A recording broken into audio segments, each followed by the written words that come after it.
Hello, and welcome back to Healthcare and You, a podcast discussing the nitty-gritty of healthcare topics, the stuff people don't want to talk about or don't even know about. This week's topic is maternity and midwifery. Midwifery. Kind of a weird word, right? Let's start by defining it for those who don't understand what it is. Midwifery is a health profession that requires a nursing background and a midwifery certification. It involves care for mothers in all or different stages of pregnancy, including pre-pregnancy, labor and delivery, and postpartum care. Midwifery actually has a lot of roots in activism. Published by the National Library of Medicine, Patty Rager Zuzello defined activism in healthcare as one who was energetically engaged in action intended to right wrongs that have led or perpetrated to injustice, inequality, and socio-political disparity. It can be argued that midwifery is an attempt to outweigh the injustice done to mothers who may not have received the care that they should have. This definition has been used in several medical journals to help define the history of activism in healthcare settings. One of these journals has one of Zuzello's accounts used to define the history of activism. Zuzello also defines any nursing activist as someone who steps outside of their usual role to fix systems and ensure equality in healthcare. This has also led to a variety of organizations being created, such as the Maternal Care Coalition, the Domestic Violence Education Project, and the invention of sexual assault forensic exams in the 70s. The inclusion of midwifery as a practical form of activism falls right in line beside these, as it's direct activism in defending the health of both mother and child. However, why are we talking about midwifery anyways?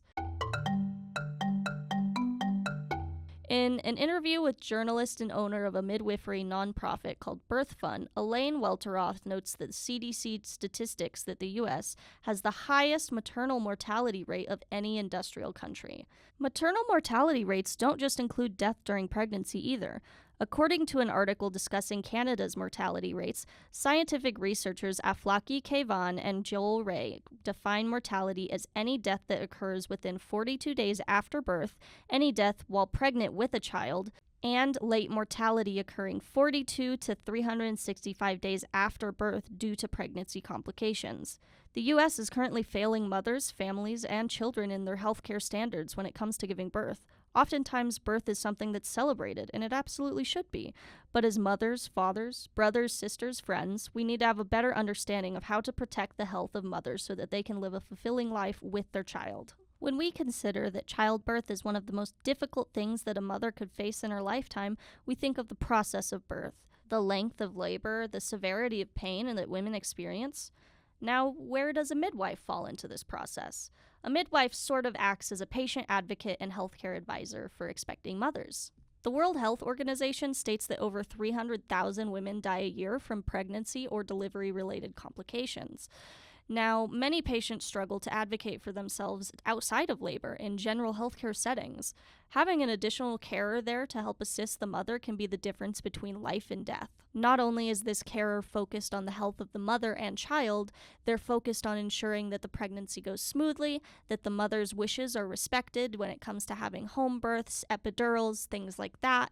If the thought of working with children and mothers sounds appealing to you, you might be interested to know that there are only 4 midwives per 100,000 mothers.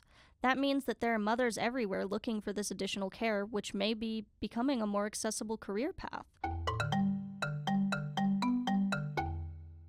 A commentary article in Women's Health Issues discusses what it would take legally to make midwifery something more accessible in education, similar to nursing programs.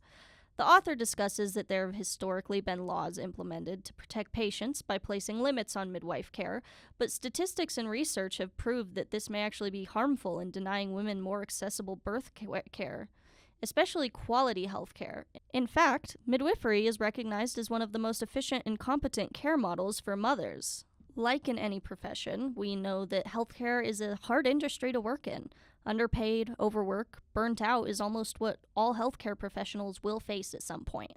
Introducing midwives into standard healthcare is a fantastic idea, but let's discuss the affordability of it. Health Services Research has provided an article where they state professional burnout potentially poses a risk to implementing midwifery-led care because it leads to workplace instability and decreases the quality of care.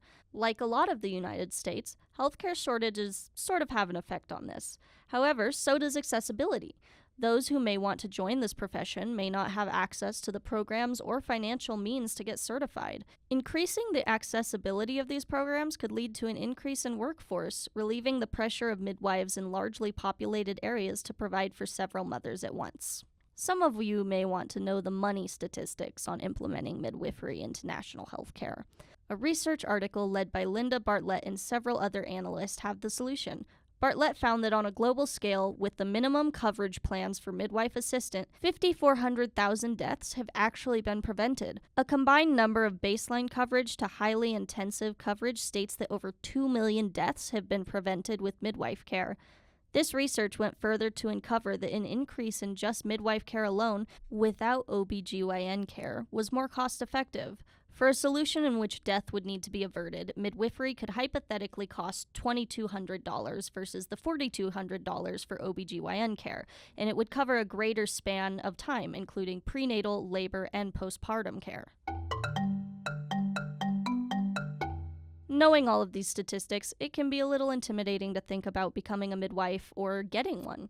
However, to fill in these gaps, midwifery becoming more normalized would help grow the population of midwives. The maternal mortality rate should not be nearly as high as it is, especially for people of color and those in low-income rural communities. Race has a large role to play in the quality of not just maternal health care, but general health care. In a study of maternal deaths conducted by a group of researchers using records from 2016 to 2017, it was determined that there was a disproportionate amount of Black women affected. The maternal mortality rate for Black women was 3.55 times higher than the amount of deaths compared to white women. More specifically, cardiovascular issues were found to be the leading cause of these deaths, an issue that is often neglected with births everywhere. A lot of times, doctors may not think to check on the mother first after the child is born. That's where the role of a midwife comes in, with being able to assist the mother and ensure that the doctor is getting communicated with and knowing what the mother's needs are, especially if she can't directly communicate if something is wrong.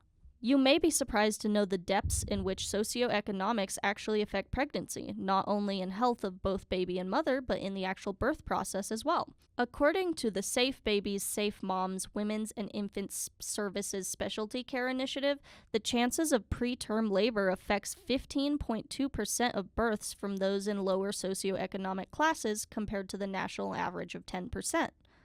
Not only can this drastically affect the health of the baby, but it can also affect the health of the mother in both her ability to afford specialty NICU care for her child and post-birth care for herself. A lot of women end up neglecting themselves after pregnancy, which can only lead to further health complications, which is also where postpartum maternity midwifery care helps.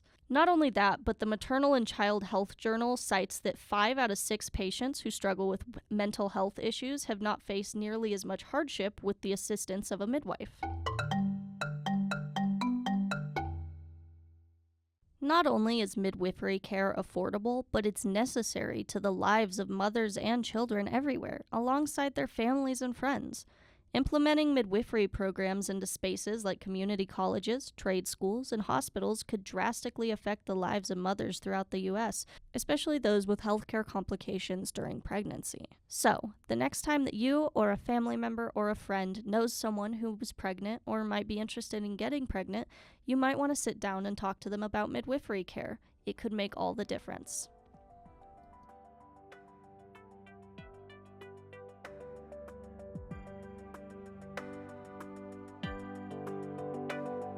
Maternity and Midwifery, cited sources. Published in Obstetric Medicine, How Other Countries Can Improve Canada's Maternal Mortality Statistics, 2023.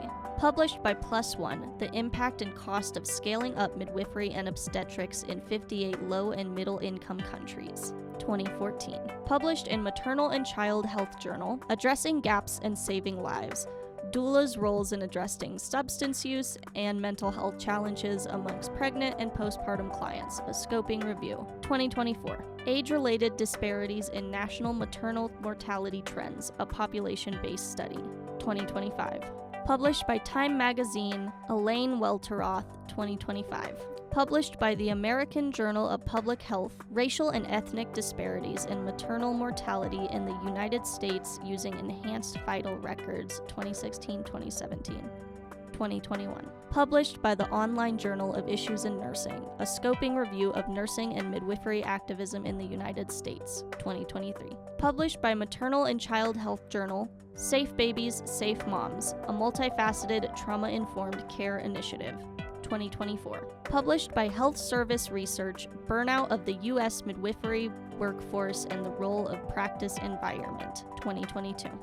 Published in Women's Health Issues, Making a Case to Reduce Legal Impediments to Midwifery Practice in the United States, 2015.